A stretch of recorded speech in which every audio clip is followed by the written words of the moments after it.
What's going on, people? Welcome to another video. My name is Sam Chibek. If you're new to this channel, then please do hit that subscribe button. We're edging it closer now to 12,000 subscribers. So despite a very poor season, would be nice for me personally if I could end it on 12,000 subscribers. So yeah, if you haven't yet, please hit that subscribe button. Turn post notifications on as well for any future videos so you can be notified when it comes out.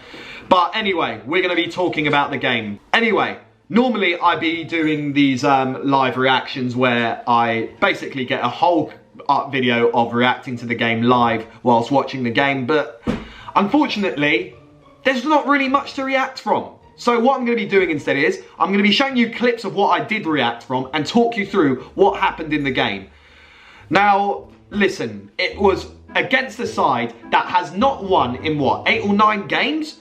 So surely we should be trying to capitalise from this and winning this. Yes, I know Bournemouth are battling relegation and they're going to be up for it, but apparently with the squad that we have, we should be winning these games. Well, newsflash, our squad is stale, our squad is useless, and our squad couldn't get a job done at the Vitality Ground against Bournemouth.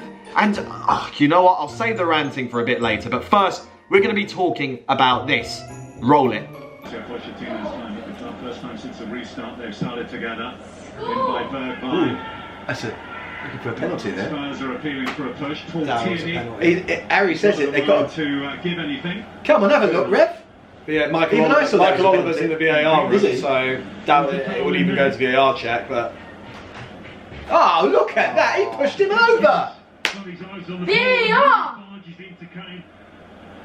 That is a cheat. That is a pushover.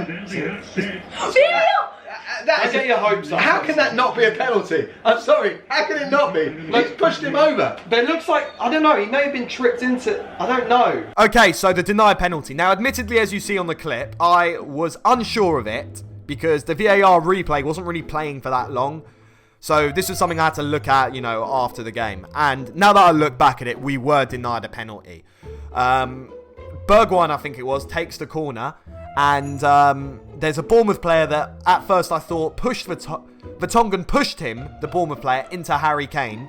And then Harry Kane fell over and did a bit of a simulation. So I thought maybe it's just one of those days where you just think it's a penalty as a biased football fan, but deep down it isn't. But I look back at it now and we were denied a penalty. The guy had both of his arms on Harry Kane's back and pushed him. And yeah, surprise, surprise, Michael Oliver in the VAR room. And does niche, really. Doesn't do anything. And basically denied a penalty straight up just like that. And that could have been us 1-0 up. But it doesn't change the fact of how poor we were today. And yeah, I'll roll that on to the next clip. Kane doing a defensive duty. That's all he's doing, he's just defending. What is going on? Considering we're not getting possession, we're not getting it up there. I don't know what we're doing. Kane's not even the fastest of footballers. He's not exactly going to be able to. He's not going to be able to run back in time to his actual position he needs to be playing in. We need him in defence. Well, because the rest are bloody useless. So the other issue that we had this game throughout was basically Harry Kane having no choice but to play extremely deep as a CDM or even as a centre-back. Harry Kane has just been defending. Either he's not getting the ball, he's touched the ball a lot this game, but all in our penalty area.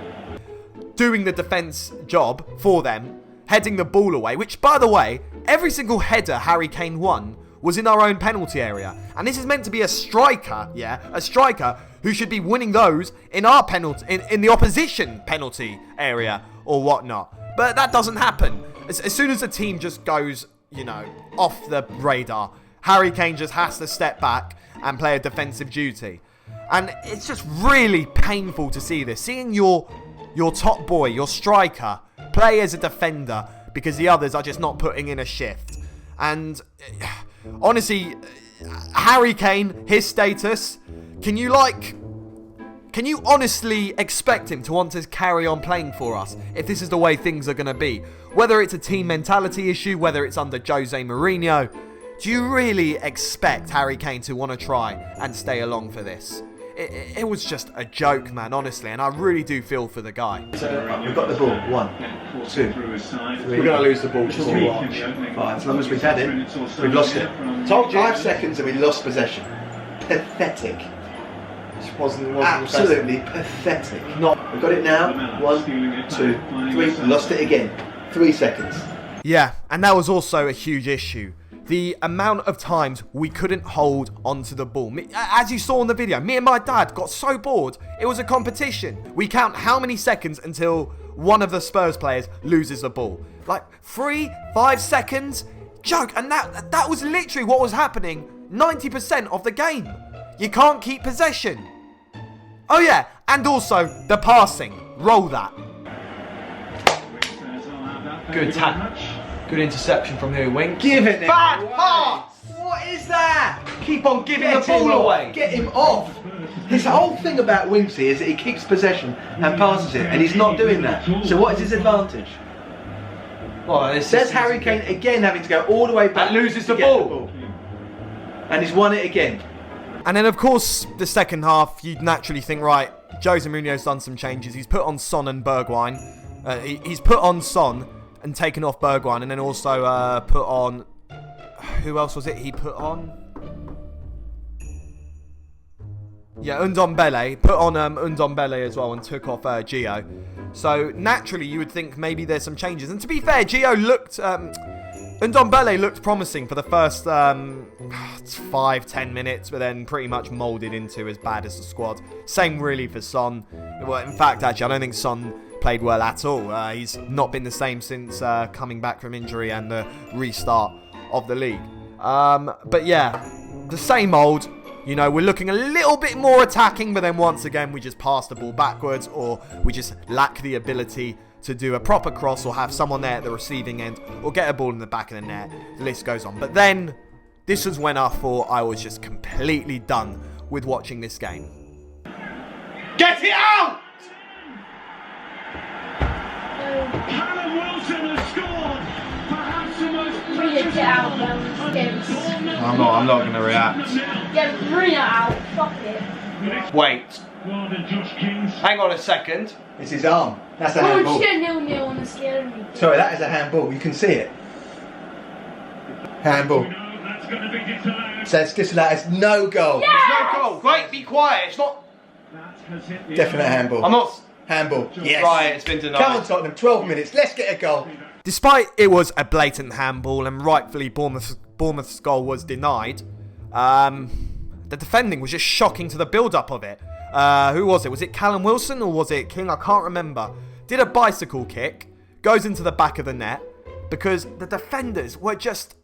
Every single player in the box that was trying to contain the opposition just didn't do the job. And Bournemouth managed to basically get the ball in the back of the net out of this. We were just fortunate that a hand was hitting the way of it. So again, you know, this is just something fortunate. If that didn't hit his hand, that would have been done. We would be 1-0 down. And then this is also the issue as well. You would think that if a goal, because this is why, with VAR in regards to Sheffield United versus Tottenham, people are saying that the VAR decision completely affected Tottenham when the goal was denied because of Lucas Moura apparently handballing it. Well, literally the other way round this happened. So if this is going to affect your mentality, then surely when you just think you have completely screwed it up, but then it goes back in your favour, that should pump some adrenaline into the players to go, right, we got out of this one, now let's try and get the last laugh out of this. But no, it doesn't happen. The mentality in this squad is nothing short of a joke. It is embarrassing, to say the least. And it just really pains me to have us watch this kind of football when we look back, you know, a year ago or 2 years ago, and we were so much better. In fact, dare I say this, I thought performance-wise we were better with 9 men against Bournemouth last season. Yeah, this just sums it up, really. And then this brings us over to our next game, the North London Derby. Now,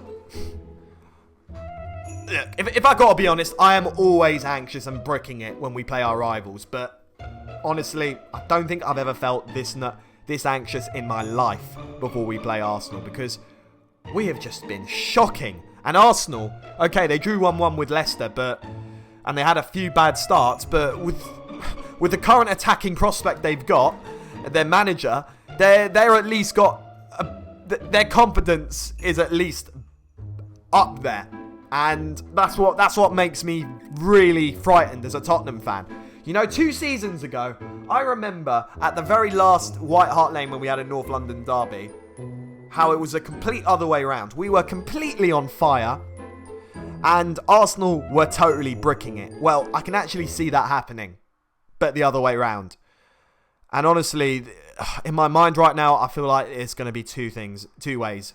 It's either going to be a loss or a draw. And honestly, every single Tottenham fan would take a draw. It's sad, really, to see how we've ended up as a club, to see how we've declined so much in a very short space of time. And yeah, that's all I can say from it, really. I'm sorry that I couldn't get like a proper live reaction out, but what's the point of editing this when really I just watch nothing but a pile of crap on TV? But anyway, thank you for watching if you've reached this far. If you're new, then please, again, do hit the subscribe button. Also, follow my social medias. They will be on the link in the description below.